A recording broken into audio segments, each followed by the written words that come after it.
So, Maria, you told me the other day that there is a program that can be useful for teachers of English. Right. This program is called Jing, Uh-huh. and teachers of English can use it, but also teachers of different subjects. This software can be very useful also for students. Okay, so what is it called? Okay, it is called Jing, Uh-huh. and it is a fun and easy tool to use. You can use Jing to capture images Uh-huh. and to record videos. Okay. You can do a lot of different things with Jing. You can use Jing to send feedback, to share information, or even to create Oh, presentations. that sounds awesome. So, where can I get it from? Let me show you. Okay. You go to the website jingproject.com Okay. and you can download a free trial version. Uh-huh. If you have Windows, you click here. If you have Mac, you choose the trial version for Mac. Okay. Now, let me show you how this works.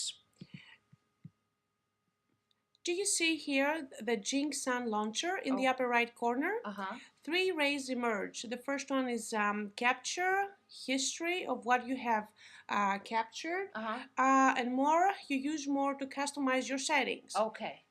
Now let me show you how capture works. This is the most important ray. You use capture to capture images or to record videos. Uh-huh. Simply click on capture and then click and drag to select the area you want to choose. Oh, great. You can either choose capture an image or capture a video. Uh-huh. Click on capture an image for capturing an image. Do you see here on the left side the elements? Uh-huh. You can use these elements to annotate your picture. Okay. Use an arrow to point to a specific area. Wow. Use this element, text, to make a comment. Oh, great. Okay. You can use a border to create a frame. Uh-huh. You can use the highlight option to highlight something. That's awesome. There are different colors for highlighting. Uh-huh. You can also use undo or the redo elements. Oh, that's great. Actually, I can use these errors and highlights and annotations for several purposes. I'm thinking of using this feature for sending feedbacks to my students. Let's say they sent me their papers electronically, so I don't need to print them out and write down my notes. Let's be green.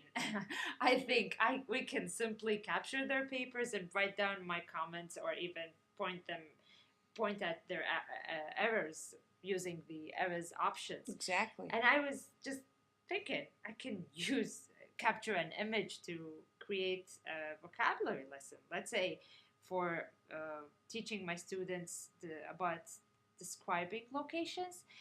These might be a little confusing. So in this case, I can just um, point at the corners of the streets or any area where I need them to learn new vocabulary about, and I can teach them about it. But you know what? That's a great idea. Thank you. Can you tell me about the video option? Yes, let me show you. Let's go back to the to the Jing Sun launcher. Uh-huh. You have to click again on capture. And now here, oops, I'm sorry. Let's do it again. Click on capture. Uh-huh. And then you have to select again the area you want to choose. Okay. Instead of choosing capture an image, you choose capture a video. Okay. You see the countdown begins. Uh-huh. And now your screenshot is getting recorded. Okay. And you can narrate along the recording. You have the options of pausing, of muting, restarting the recording, or even canceling. Okay. Let's see now what we have recorded. That's great. And now your screenshot is getting and it's recorded. clear. That's and awesome. And how about the savings options? Well, now you are at the point that you have to choose what you want to do with your video. Uh-huh. You can either save the video with a specific name at a particular part of your computer, or you can use screencast.com in order to upload your video on the internet. And once I save it to screencast, am I gonna get a link for it? Yes, you will get a link, and you can copy and paste your link on an email or even in online conversations. That's awesome. You know what? a lot of ideas crossed my mind when you started talking about the video option. I'm thinking about using them in my classes, which are not equipped with computers. I think it's going to draw my students' attention if I send them, let's say, my feedback, where they can watch the video at home. And I'm just thinking about sending or creating mini training videos or distant presentations, or maybe sending feedback instead of writing long and emails. These emails, they can be still very confusing, long, right? and Confusing. and they take some time from me. I can simply email them the video, and I can show my students how to use um, uh, certain websites that use call tools, and my students can still practice That's a great idea. their listening and their speaking skills by listening to my videos and by creating their own presentation, Right. which is great. What do you think? Oh, I think all of these ideas are awesome. And I believe this is a message for any teacher of English.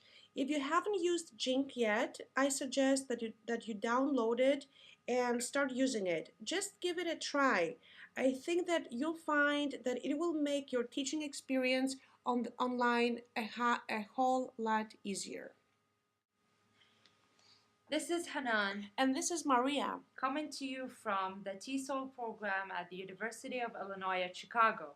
If you have any questions or comments, please feel free to share them with us at our teaching blogs at hananuic.blogspot.com and mariauic.blogspot.com.